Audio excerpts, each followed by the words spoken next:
There's a chord progression showing up in 30% of Japan's Billboard Top 50 songs right now.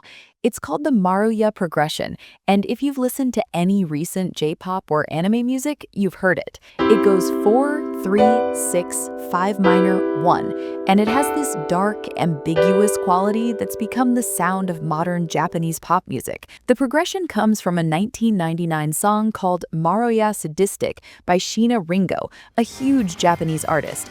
But it didn't become this massive phenomenon until recently, especially post-COVID. Some people on Japanese forums think it blew up because it captures the loneliness of big city life in Tokyo. The progression has this unresolved nocturnal feeling that matches perfectly with nighttime cityscapes. Here's what makes this chord progression work and why it sounds so distinctly Japanese. First, let's talk about what everyone already knows, the Royal Road progression. That's 4, 5, 3, 6, 1. It's called the Royal Road because it's an extremely satisfying way to get home to the one chord. Everything resolves, everything feels complete. The Maruya progression takes that concept and makes it dark. I call it the dark Royal Road because we still end up back on the one chord, but the journey is so bumpy and ambiguous that by the time we get there, it's not even clear we wanted to come home. It feels like there's more to say. Let's break down each chord and what it's doing. We start on the 4 chord. The 4 has this quality of wanting to go somewhere, but it's not desperate. It's not like the 5 chord that's screaming to resolve home.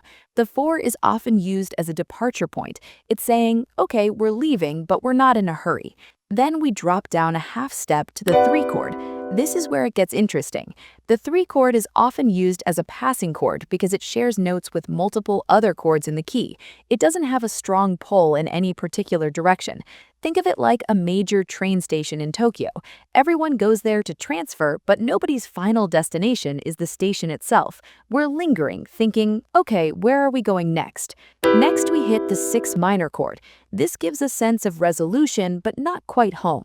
The 6 minor is the relative minor of the 1 major chord, which means they share all the same notes, just with a different tonal center. If the 1 major is home, the 6 minor is like a darker alter ego of home, a hideaway house, somewhere familiar but not quite right. Now here's where the Maruya progression does something that makes it distinctly dark, the 5 minor chord. In a normal key, the 5 chord is supposed to be major, and the 5 chord is supposed to have the strongest tension, the strongest desire to resolve home. But in the Maruya progression, we make it minor, and often we add a 7th to it, which makes it even more ambiguous. This creates this feeling of, wait, what are you trying to do? Do you actually want to go home? Then why are you minor? It's like the progression is second-guessing itself. The tension is there, but it's conflicted. Finally, we resolve to the 1 chord. But after all those bumps, after that ambiguous 5 minor to major 1 resolution, it doesn't feel like a triumphant return home. It feels uncertain, like we're back, but we're not sure we want to be.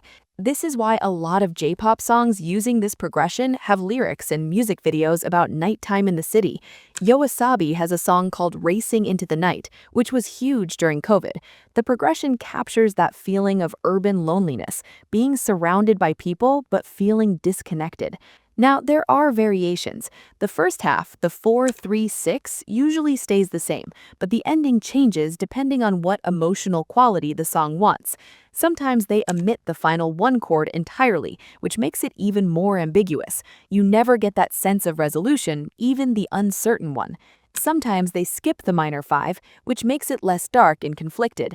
Sometimes they skip both, the minor 5 and the 1, taking it in a more neutral direction. Here's what makes this progression sound specifically Japanese, beyond just the chord choices. First, Japanese musicians love chord extensions, especially 7ths. Second, the use of minor chords where major chords are expected. In Western music, the 5 chord is almost always major. Making it minor is unexpected.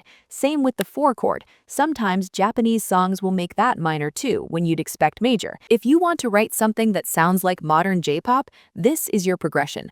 4, 3, 6, 5 minor, 1.